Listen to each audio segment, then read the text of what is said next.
Hello, welcome back to Shit They Don't Tell You. I'm Nikki Limo. And what's up? I'm the Crypto King, a.k.a. Iceman. A.k.a. Ace. A.k.a. A.k.a. The Woman. The Woo Man. Yeah. Thank you. Sorry, I just don't understand why you didn't say all your titles. Do you not respect yourself I don't anymore? always do it. I like to make it a big time surprise. Well, I was surprised. As our listeners know. I was surprised and disappointed. Okay, well, I'll do better. Okay, thank you. All right. As far as surprises go, I am ready to be surprised by your questions that you have emailed to us. Yes. I don't know what they are because we don't read them ahead of time. If you ask something embarrassing or derogatory and it's too derogatory for the show, I will not, you'll never hear it because Mark will edit it out. But if it is, a reasonable question, I think we would answer it. We can't emphasize enough how much we enjoy your questions. Yes. So please do send them. This is actually my favorite type of episode to do because just reading... Getting the feedback from people that we get from these episodes is so fun. Yeah, definitely. Yeah. And especially the updates and stuff. Sometimes you guys send us updates. That's really fun. But just to be sure that everybody knows, we are not experts. So not currently. This is for entertainment purposes only. Correct. Do not sue us. We are not liable. Thank you. Also, if you'd like to support the show in any way, you can sign up for our Patreon, patreon.com/sticky, STIKKI. We have to do a make good live stream or something because this last month was super, super busy, but normally we do one live stream a month. Steve does his crypto corner every Tuesday for I've never hours. missed it for 2 years. Never missed a crypto corner. Never one time. Every Tuesday night, 7 p.m. Pacific Standard Time. Been really crushing it out there in the crypto space, beating the market. Crushing the space, baby. It's been very exciting. Also, if you submit a question, Patreons get their questions answered first on these segments. And most importantly, we're learning about the space. That's my favorite part. Yeah, and the Discord is popping, so go check that out. Anyway, links in the description. Nothing helps the show like joining our Patreon. Thank you. Yes, and liking this video and sharing with your friends. Yes. But mostly the Patreon. So... let's jump into your questions. This first one is titled "Send Help." It was from so hopefully, Jesus. So hopefully this help is coming through just at the right time for you. I blame the World Series of Poker because I have barely seen Nikki eat for a month now. Nobody has seen me in my unless you're at the World Series of Poker. Unless you happen to be at the World Series of Poker, then you have seen me quite a bit. So apologies for that. Anyway, please keep me anonymous. Make up a fun name if you like. Go ahead, Steve. Oh, Go Ahead Steve's a great name. Hi, Go Ahead Steve. I like that Hey, Nikki name. and Steve. I love you guys so much and you're amazing. Yes, amazing. Thank you for keeping me entertained. I always enjoy watching you guys. Aw, that's so sweet. We love you. Thank you. Okay, now that the compliments are over, let's get to it. I am a mom of a 3-year-old and have been married almost 2 years now. Lately, I've been feeling so overwhelmed with everything. I feel like I can't get anything done. My brain is on overload with everything I have to keep track of for my family. I forgot to say I'm a stay-at-home mom, so I also get the cabin fever. I'm a person who can't relax when I know things need to get done, especially around the house. My husband does try to help me when it comes to house chores, but he was never really taught how to clean, so it's never really done right, although I appreciate the thought. He's also a person that doesn't see when things need to be done, or he walks by something that fell and doesn't pick it up. Sounds like a guy. Does have autism and ADHD, so not really educated, but could have something to do with that part. I feel myself getting frustrated with him, though, when I have a lot on my plate and he can't see it needs done. I do express to him this, and he tries some days, but I need more from him. Example, a small thing, but our dog will be crying to go outside, and instead of taking him, I have to tell him, hey, he needs out. I just wish I didn't have to tell him. You hear the dog do it, LOL. Things that I wish was just checked off my brain list of something I don't have to do while he's home. Also dealing with 3-year-old messes every 5 seconds. Haha, but what can you do? He's 3. That won't last forever. I guess my question is, how do I cope and deal with feeling so overwhelmed with it all every day, and how to put that aside so on the days I feel like I can't get anything done, I can actually be productive? Maybe I just need a break. I don't know. If you're complaining about 3-year-old messes, wait till he's doing 36-year-old messes like my wife does. I don't know what you're talking about. I'm never even home, apparently. Just wait. I'm never even home. How do I make messes? I know where you were when you were home, honey. That's true. Well, I also have autism and ADHD, so maybe it is a part of it, okay? Okay, there you go. No, I understand what you're saying, because I do see other people do this, too. I do this. I'm not going to avoid accountability here, but okay. I like it. It's weird because I see when other people do it and also I do it, and it's allowed me to be I guess, more compassionate when other people are doing it because I know that I do it too. What exactly do you do? Like, I sometimes I just don't. Okay, I don't see mess, or I'll like leave mess, or like I'll walk by mess and go, but oh, I need to clean that up later, and then I just keep forgetting because I have the object impermanence thing, where as soon as I leave a room, I forget everything about that room. Like I know, like when I walk in that room again, I'm like, oh yeah, I need to do that. So what helps me out is to write a list as I go along. And I have like so many lists on my phone because every day I write a new list where I like, instead of going, oh, I need to clean that up and then forgetting about it forever, I like write, clean up this, and then all the things I need to do in every room are on this list. And then I go one day where I just clean everything. But it is annoying in the interim to have a messy house. You know what really helped me? And I really credit you for this, oddly enough. So like our old place, right? Yeah. I would say I picked up much less Yeah. at our old place. And there's a very good reason why that I now know, because I can see the contrast. Yes. It's because our new place is nice. And when you clean it, it feels nice. Yeah. And I have friends who, when you clean their house, it's not nice still. And like I, grew up in that kind of house where even if you cleaned up our house, I love you, Mom. Thank you for listening. Thank you for always supporting the show. It didn't feel good even when the house was quote unquote That's clean. so true. Because there's just so much fucking shit in it, Ma. There's just too much shit, Ma.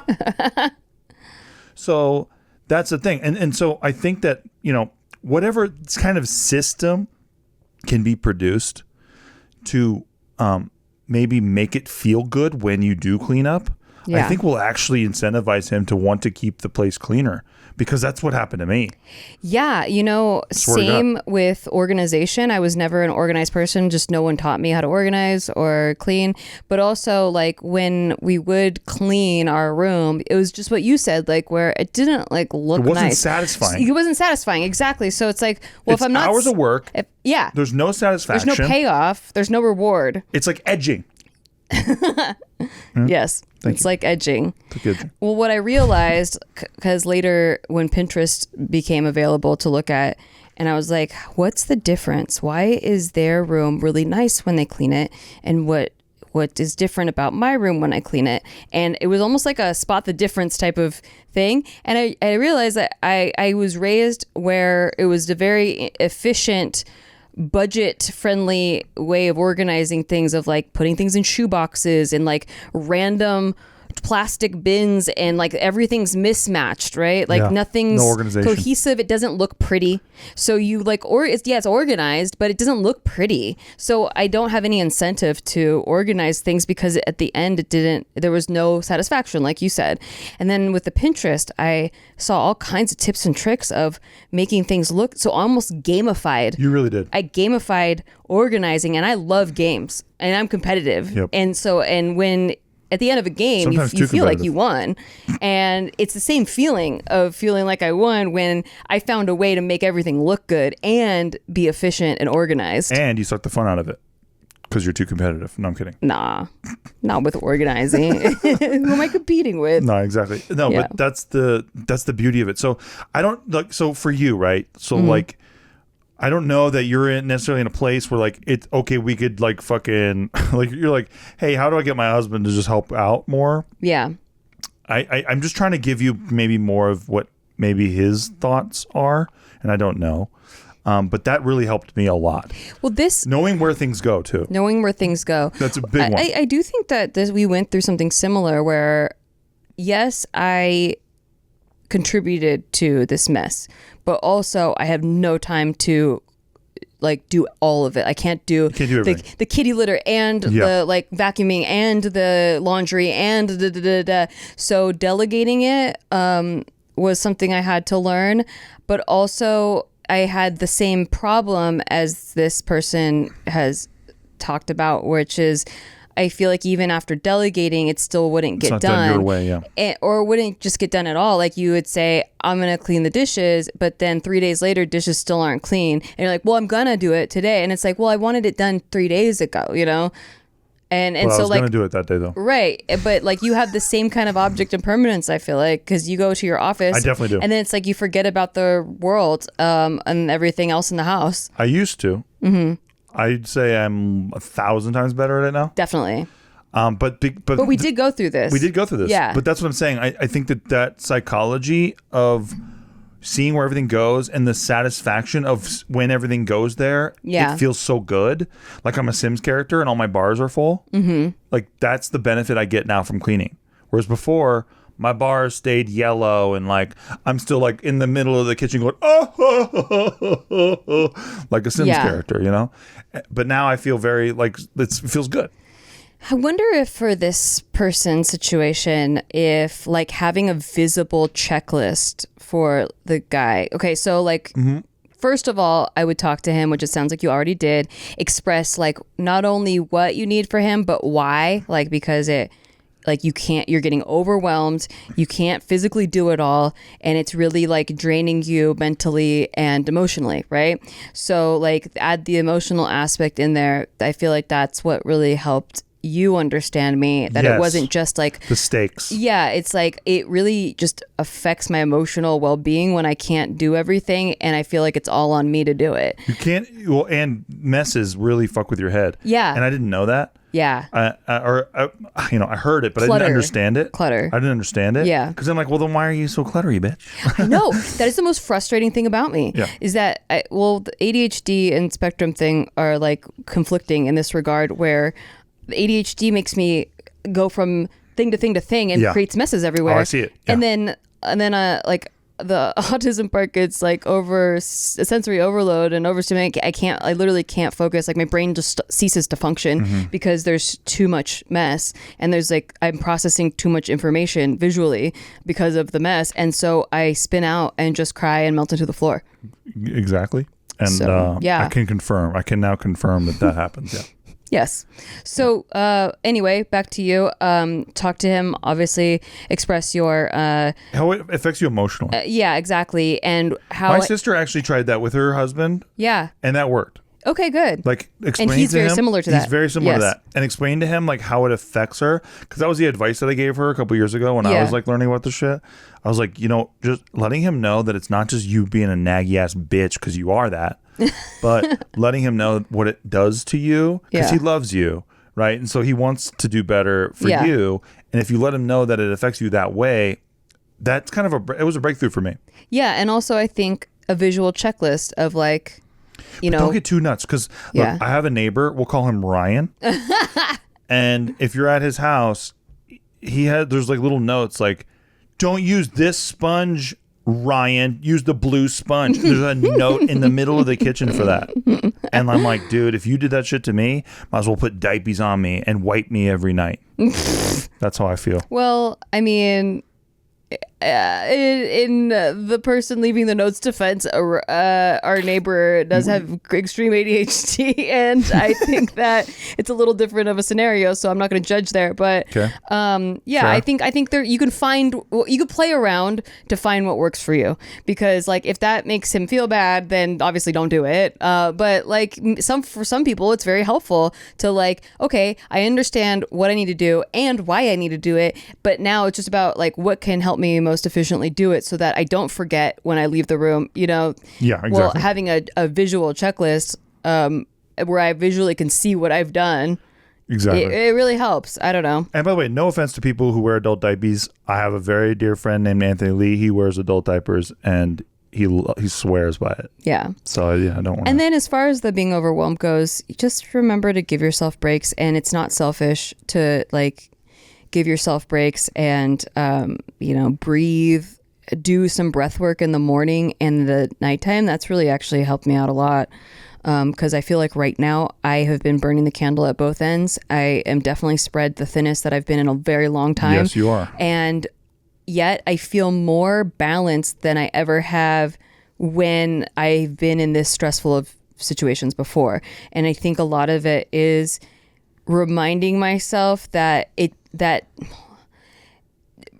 my state of relaxation is going to affect my efficiency in everything I do. So it really doesn't matter if I make it to everything on time if I'm not efficient. So I need to prioritize, and this is the first year I think I've really done this, of prioritizing meditation and walking and things like like really seeing the value of those things instead of like, I need to get this done, and if I don't have time to meditate, then I'm just not going to do it. No, I need the meditation because I don't have the time to do it. I'm so glad you've been doing this. Yeah, because you're much more pleasant now. Thank you.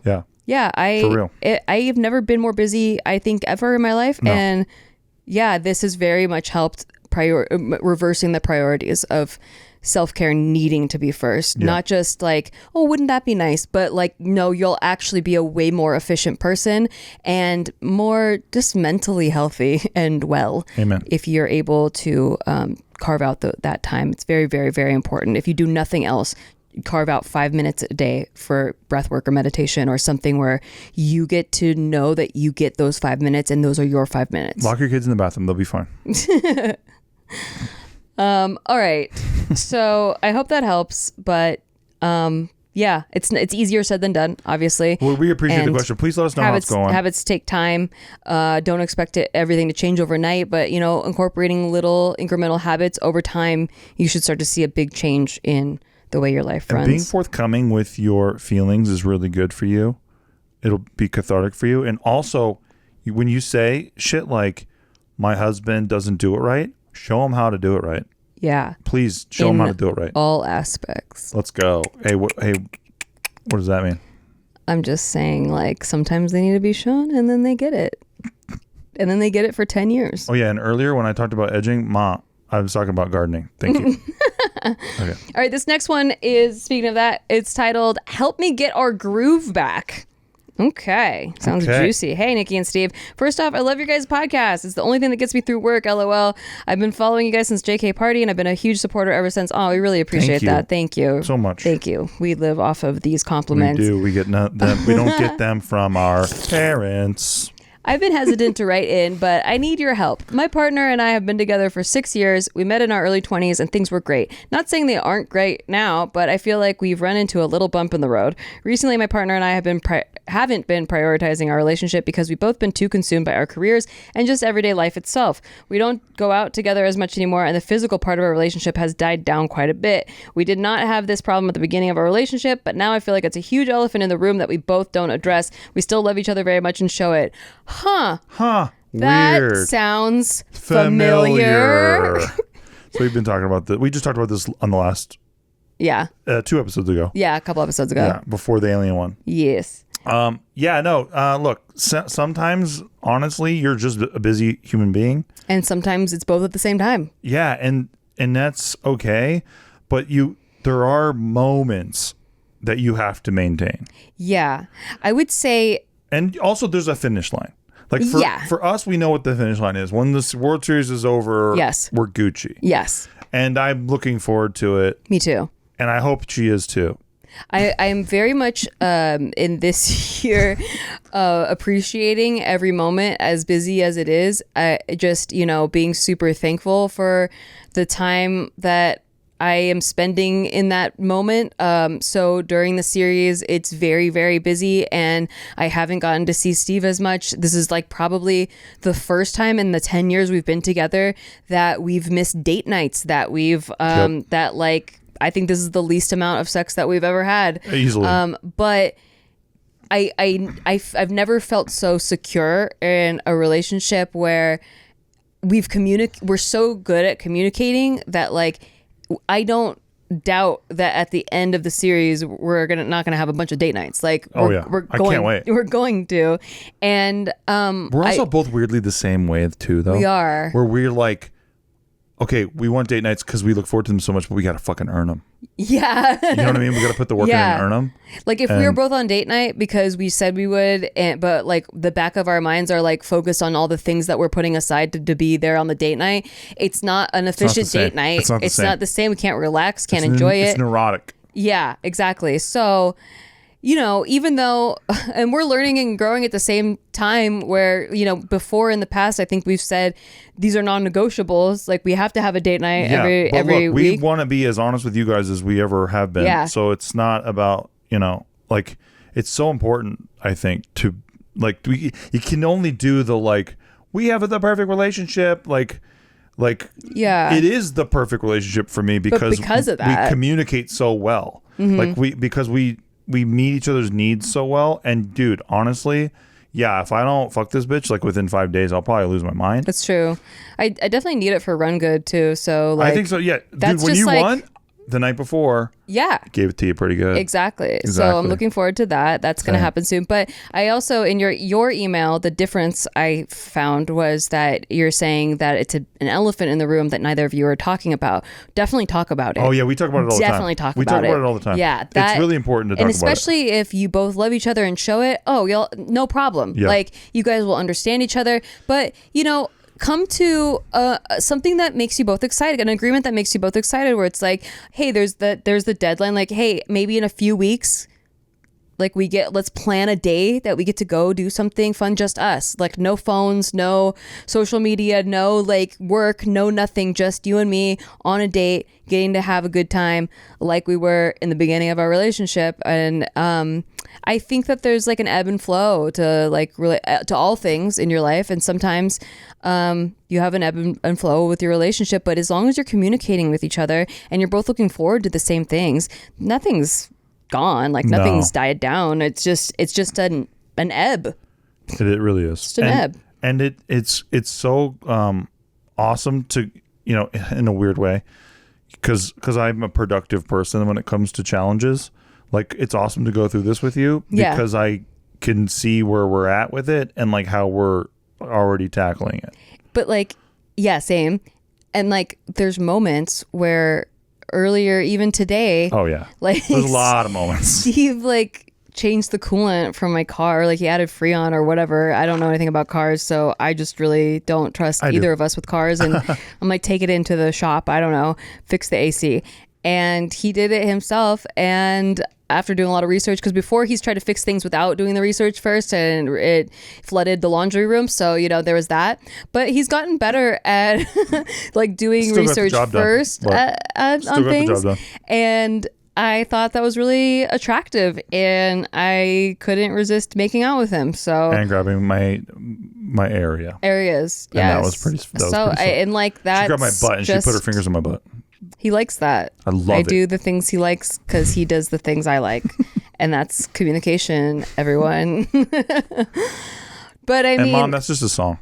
Even though we have not done it all the way. we haven't gone all the way. We've done stuff. Like, we've done stuff. Yeah, we haven't. Don't even sweat it. Like, we've done stuff. But we haven't like made a home run or touched home base. I don't know what the term is. Third base. Yeah, we haven't home plated it yet. The intimacy and passion is there. It's always there, yeah. And that's good to know. And I can always look at this chick from across a busy room even and know exactly what she's thinking. She always knows exactly what I'm thinking. Yeah. We have little smiles with each other.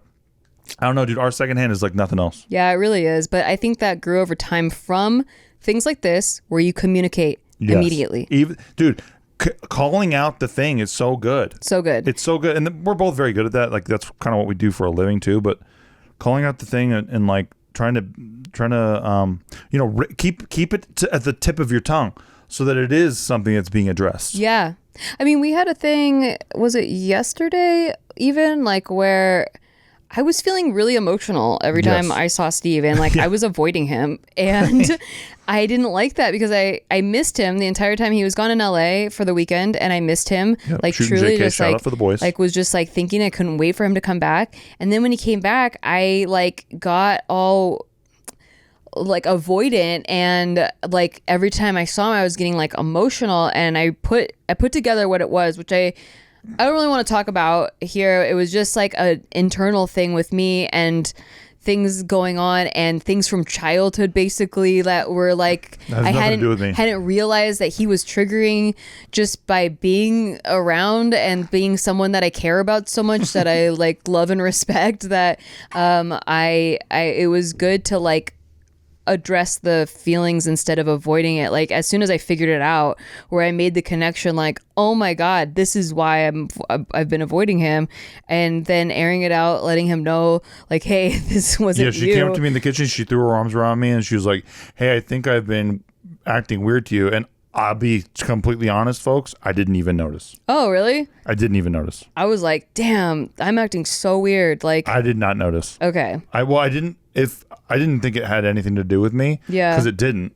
No, it but didn't. that was kind of so I didn't notice at all. Yeah, I just felt, yeah. But anyway, my point is, it's hard to tell a story without telling you the story, but the communication is what really helps. Yeah. Is like not avoiding your feelings, but really like having deep connection, conversation over it. And it's just about a childhood communication thing that's always been like a lingering thing for you. Yeah. And I didn't know that I even triggered it. Yeah. So. Yeah. And I didn't know either. I was just like, why am I getting so like I don't want to face the music when I see Steve. Yeah. Yeah. And basically just thought he would like be mad at me for a thing that was a very like minor thing that like was not even a big deal. So insane. Because I used to get yelled at for it as a child. So like it was really bizarre. Anyway. And Nikki just did her makeup so she doesn't feel like she's crying, so maybe we'll talk about it later. Yeah, exactly. Anyway. But I also have mascara in my eyes. Exactly. So. Anyway, I hope that helps you. Communication is always the key. Talking to your partner, especially if you've been together for so long. It's everything, folks. Yeah. You won't. Physical is so important too. It really is. Don't get me wrong. But yeah. But as long as you know it's coming. The bedrock of communication is so important. The bedrock is the bedrock of rocking the bed. And to do that, you have to watch the Flintstones, Mom. It's a Flintstones thing. It's a Flintstone reference. Flintstones reference. Okay. This one, well, we'll go on a short break because when we come back, this title sounds pretty dramatic, and I want to leave you on a cliffhanger because it's titled, I Love You, but... Oh, shit. I think we might be in trouble. So we'll go on a break, and when we come back, you'll find out. I might cry. I hate being in trouble. I have to go to the bathroom. That was the worst way to set that up. You need some adult diapers? Yeah, I'll call my buddy Anthony, though. He probably has plenty. Buy whatever we tell you to buy. We'll be right back. Thank you. Hey, thanks for listening to our podcast. We just want to take a break to tell you thanks for listening to our podcast. And if you want to rate it, that would be really awesome for us. Listen, we're on break. We're not talking to you like podcast hosts right now. We're just talking to you like people. As a friend. And we just want to say, please rate the show because it helps out huge amounts. Like, we're not desperate. We're like kind of desperate. We're giving shout outs right now to all the people who are giving it ratings. So huge shout out right now to Brian Jorgensen. That was sick of you, dude. Thank you. God bless. Huge shout out right now to Mark W. in Springfield, Connecticut. Back to our podcast. Jenny Blythe. Hey, back to our podcast. In Tuscany, and Florida. Back to our podcast. God bless you. Thank you. Steven. Thank you for supporting the show.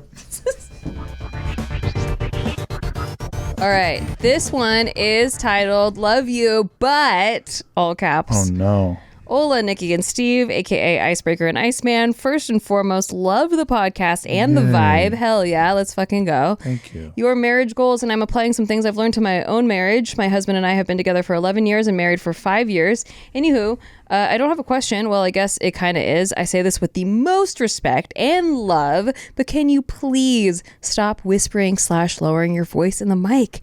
It makes me nuts. Just kidding. I won't do that to you. Oh, no. It makes me nuts because I can't hear. And then I think it's my volume, so I turn it up, and then you start talking normally again, and then it's super loud in my ears. Sad face. Also, I've been listening to your podcast in order mostly, so I guess I may be writing to you in the future. Right now, I'm listening to your year 2020, currently listening to a podcast from August 2020. Oh, no. So she's maybe doomed. you've already adjusted this by now. Been doing this for 3 years. I hope I didn't make you hate me. Anyway, we don't hate you. Your fellow podcast friend, Anonymous, if you're reading this on the podcast. Hey, Anonymous. Thank you for letting us know. We love you. No, look, we need to fix that. Yeah, we need to fix it. I'm kidding. I mean, I feel bad. Yeah, no, we feel bad. But also, I don't know what we can do about it. I don't know I don't realize when we've done it. I don't either. It could have been an inside joke thing, like we were doing a bit or something. It sounds like maybe a Mark bit we were doing. Maybe. Also, I didn't used to wear headphones. That's true. That helps. So I didn't know what volume we sounded like. Our and audio now, got much better. We actually have a board too. So yeah, our audio did improve. If you come join us in the year 2023, yes, our audio did improve. Our mics got way better. Imagine 3 years from now she hears this episode. Well, dude, if she's plowing through our old episodes, sounds like she's like fully catching up. So yeah, it might be like Game of Thrones. It might take her years. It's true. I hope season 6 is better than Oh my God. Game I of hope. Yeah, Thrones me season too. 6. Me too. Okay, this one is an update. Update part 2 with Tommy and Andrew, the saga of the poly couple. Oh my, of course I remember. Yes. Of course. All right. So, hello, beautiful Nikki and daring Steve. Of course, I have to give you some compliments. I really know how truly hard it is to be a solid unit and work together in a marriage. I'm very impressed with how open you guys are about your relationship and how honest you are with your viewers. You are a part of the many reasons I've realized I deserve better in my relationships. Like I said before, I've followed Nikki for years. I've not only purchased jewelry from Kittens and Coffee, but I also wear my I just want to do a good job shirt when I really feel like I need to let people know my intentions. Thank you so much. And also, you got a fatty old woo stack and a big old fucking stack of Coogee, right? By the way, there is a new Kittens and Coffee drop of turquoise. We have silver and gold, but there's turquoise kittensandcoffee.com if you go check that out. Anyway, back to the question. Is she about to say that she has a big fatty woo stack? Hey, stop making it about you. Okay. On to the chaos that is currently my life.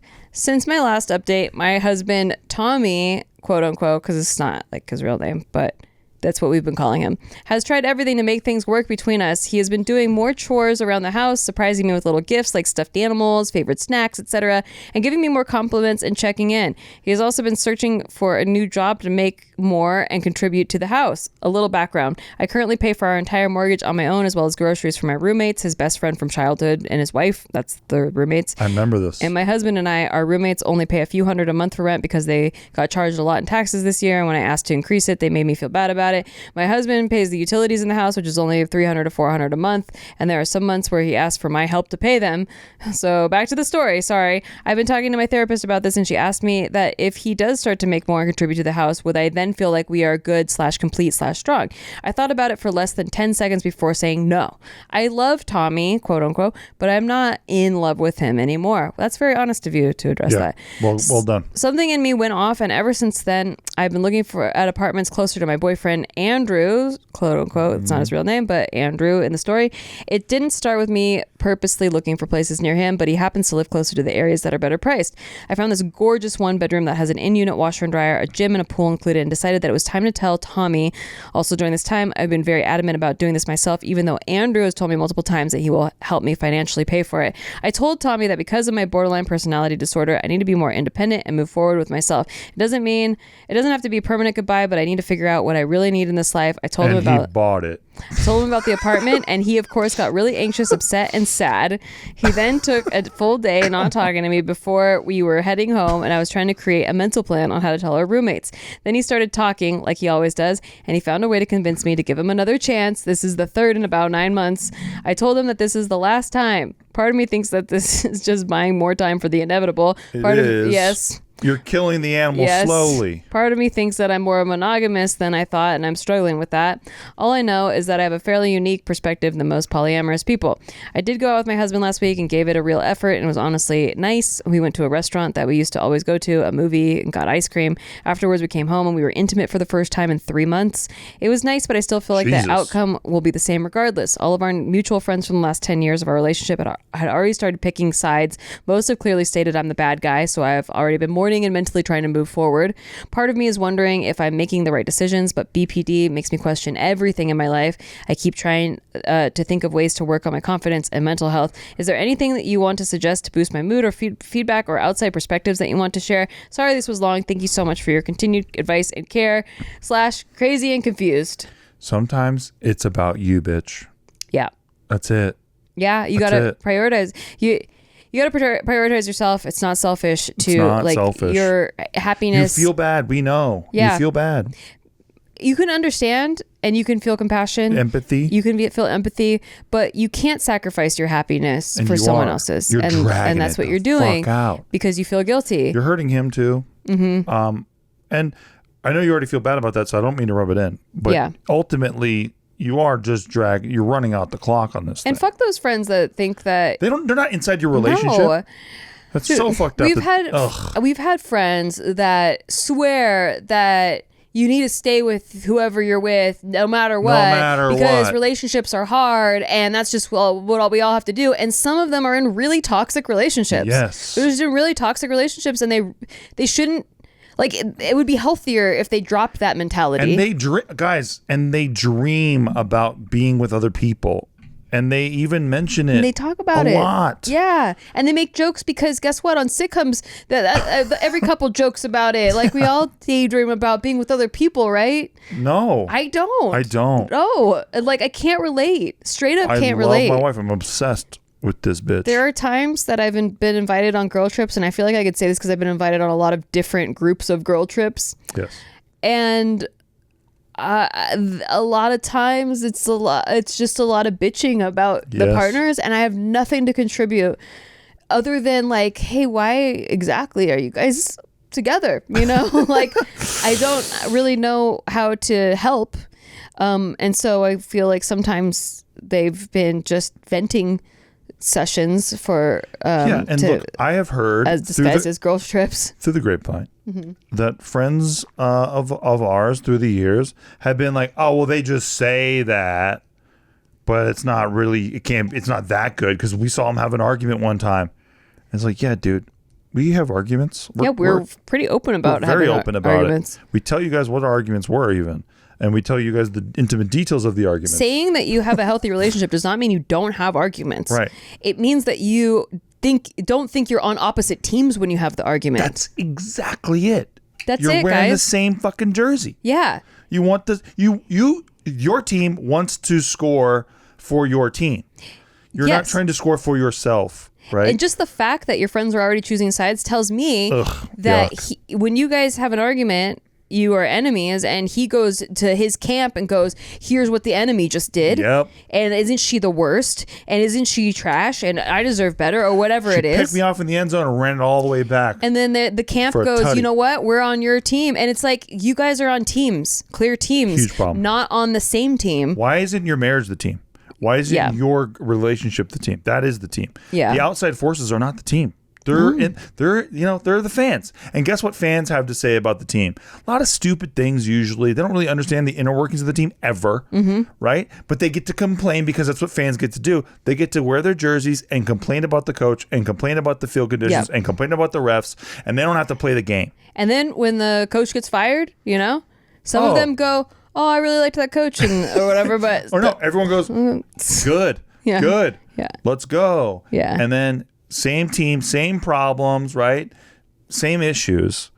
Carry on to the next thing. And then you guys, being basically Bears fans, just keep on writing over the problem. Yeah. The problem is your management. The problem is the ownership.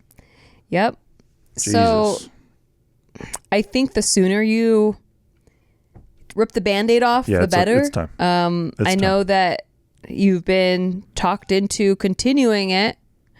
But obviously, it's very unhealthy, and you know that in your heart of hearts. I can tell through your writing, already know that. Listen to her words. She found a dream apartment she's so excited about. Yeah. She's already in the future. The vast difference between how excited you were about this new place and how you got talked back into the old life. Listen to yourself, You got girl. your foot in two different lives. But you're fantasizing already about the future of like what's to come. You know that what's happened. And those little fantasies, those daydreams, those are indications of like where your heart is. Exactly. Like the way that it's your guidance of like, here's the path of where you feels good. This is what feels good. And this is like what would make your life better. And you're like, but I've been told I need to deal with the bad path. So I guess I'll just keep walking the path that hurts my feelings and like, I guess I need to go with what I said I would do. Yeah. Right? And I'm guilty. And it's okay to just realize you can change. Realize that you can prioritize yourself and your well-being. And it's tough too because when the person who is losing something is trying to fight for it, you feel awful because you can solve their problem. Yeah. Their problem is as easy as you just saying sure. Yeah. And so you being a nice empathetic person, you're like, sure. And so you go on the date and you fucking suffer through it and all this stuff. And you try to find things you like about it, but ultimately, every little thing you're trying to juice. Yeah. You can't juice a cherry and make a fucking smoothie out of it. Is the juice worth the squeeze? No. No, it's not. So I wish you the best. You're getting stronger by the day. Mark, I hit the know breakup button. this is breakups are really hard and confusing and frustrating, and there's a lot of unknowns and it's scary, but trust your gut. You're there already. We're your conscience talking to you, I'm telling giving you the green light. Yes. Mark, hit the breakup button again. Hit the breakup button. Thank you. Thank you. Thank you for the update. No, Please let us seriously, know. we really appreciate it. And we appreciate you letting us monetize your life. Yes, we made I think we made a whole 50 cents right there. Hell yeah. Hell yes. Okay. This one is titled Shit They Don't Tell You Submission. It's very clear that this is a submission. Okay, I think I know who this is already. Hi, Nikki and Steve. Anonymous nickname, please. We'll call this oh geez. Well, I want to be careful about this. Okay. We'll call them mathematician. Mathematician? Yeah. Okay, mathematician. First, I must say that you guys are such lovely and entertaining people. Thank you for making me laugh whenever I get a chance to watch/listen to you guys. All hail the Poker Queen and Crypto King. Yay! Oh, thank you so much. You're very sweet. Let's go. I know who you are. Okay, mathematician, on to the question. I'll be renting my first apartment soon and would love tips. I'll also have roommates for the first time in my life, if you don't count sharing a room with siblings growing up. How should I budget my money if I'll be working a part-time job while doing school full-time? And how do I manage my schoolwork on top of that? I'm worried I'll end up burnt out or not know how to adult, or the IRS will end up coming after me for whatever reason. Any insight would be appreciated. Side note, when will you give other listeners shout-outs? I think Brian Jorgensen and Mark W. from Springfield, Connecticut have had enough shout-outs. I nominate me to be the next new shout-out. I forgot, like, in our little... Oh, we got to do a new one. Yeah, we do need to do a new one. Yeah, we've been shouting those guys out forever, dude. Those guys blew up, too. I totally forgot about that. You know what sucks is they blew up, and they didn't even thank us. And we were like the original, the OG homies. Yeah, we were blowing their shit up every week. I don't think you do know who this is. I actually rescind that. Yeah. Once they said they're getting roommates. Yeah. And they need to budget, I was like, fuck it. All right, I'm fucked. Yep. I think I know who you thought it was. Yeah, I know you do. Okay. Anyway, damn. What should they do? The mathematician. What was the question? You got thrown by that. No, I actually know. Okay. I mean, what exactly do you need to know, though? Like, you'll be fine. I think, this is all just it's growing a bunch pains. of firsts. It's a bunch of firsts, and the unknown is scary, and you feel like you need to know all the things ahead of time, but really you just won't learn till you do it. And yeah, I think that how should I budget my money if I'll be working a part-time job while doing school full-time? Well, how much rent do you have to pay? How much are the utilities after you share them with roommates? You can write all this on paper. You find out what your monthly bills will be, and then try to make 3 times that amount. Yeah, but apparently, if you're our last guest or a questioner, yeah, if you tell everybody that, yeah, the rent sucks, I'm paying all of it, but they had a bad tax bill, they can just guilt you out of it. Yeah. I mean, if you find someone to sucker into... What the hell's that even? Yeah. Yeah, you got to set boundaries, like, initially. Yeah, well, of course. Your people. Yeah, but I'm just saying that's a good little red flag right there. Yes. So with your roommates, make sure that you, at the end of the day, account for things like toilet paper, toothpaste, electricity bills, cable bills, like things that your parents used to pay for when you lived with them, and then you don't realize how many of these bills it sucks to buy them. Add up. You just see the rent price, and you're like, oh, I could afford that, but you don't realize that the utilities almost double that. So make sure the rule of thumb has always been make 3 times as much as you have to pay. Yeah. But in these days in this economy, it's very hard. So just do what you can, but make sure you at least have enough to cover your basic needs, necessities, and then just you'll figure it out. You really will. Everyone just you end up figuring it out. One of my favorite things that me and Nikki have always done is we kind of overextend ourselves, and then we challenge ourselves to meet it. Yeah. And that's done really well for us as a strategy. Yeah, like you stretch enough to it's like it hurts, it's struggle, but it's like, are we going to be able to do this? Yeah, let's find out. Then you rise to the occasion. It's almost like you're opening yourself up to more opportunities that are coming your way because you're thinking more about them. And it's like, oh, you could handle that challenge. Exactly. Well, let's give you more of that. and Exactly right. you get more Be open opportunities to it. Just that be way. open to them. But yeah, will you be burnt out? Maybe, probably. Like, but I think that you have to get there and see what your threshold is before you can adjust and go, okay, I'm a little too burnt out here. I need to dial it back a little bit. But you have to go there to find out first. You just won't know ahead of time. And I think there's too much, like a lot of people try to plan everything ahead of time. It's just not going to happen. It's like the parents, and I'm not a parent, so I don't know this for sure, but almost every parent that I've talked to says that you'll never be ready. But when you have kids, you just make it work. Like it never Makes adds sense. up on paper. On paper, you're like, how will we ever afford this financially? How will we make it work? But you have the kids, and then you make it work. But have the meeting with the roommates. So important. Yeah. Otherwise, you can build resentment with each other. Yeah, So just definitely have everything outlined. lay everything out on paper. Yeah.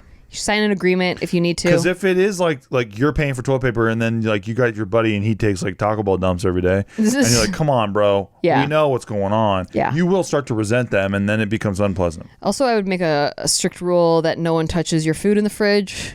Oh, yeah. Because that's annoying. That I works, always too. look forward to leftovers, and if someone ate my leftovers, I get really mad. I never eat your I leftovers. know you don't once. eat any leftovers. Nope.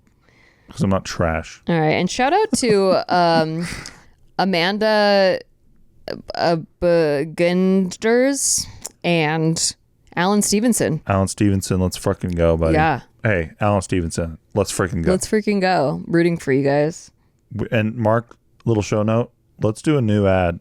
Yeah, we should do a new ad. Yeah, we really should. I think he's actually been asking us to do one, and let's do it. we just kind of haven't. Yeah, let's do it. Yeah, we should do that. Yeah. Anyway, guys, thank you so much for writing in today. If you have any questions about any subject at all, really, we do answer a lot of relationship questions, and I suppose we're knowledgeable on that from being in a relationship for over a decade. But we could answer other questions if you have them. I don't know if we'll be good at it, but you could try. Amen to Fire that. away. Podcast at Nikki.Limo. Podcast at No question is dumb. We answer them all. Can you not interrupt while I'm spelling my name? Podcast. They know how it's spelled. Stop interrupting me spelling my name. People have been misspelling my name. Maybe there's questions and they've been sending them the wrong address. Okay. Did you ever think? No. Maybe it's because you interrupted me spelling my name. Did you see what they wrote on my Starbucks cup earlier? No. Nickyyy. What Okay, the so so it's fucked up, man. I gotta Alright, tell them my how to bad. spell You it. were right. I'm my bad. Podcast at nikki.limo, like a limousine. Okay, so There it is. also if you support the Patreon, thank you. Helps out a It lot. helps out the show a lot. Oh, and by the way, Patreon.com/sticky all my crypto STIKKI. corners, you're fucking welcome.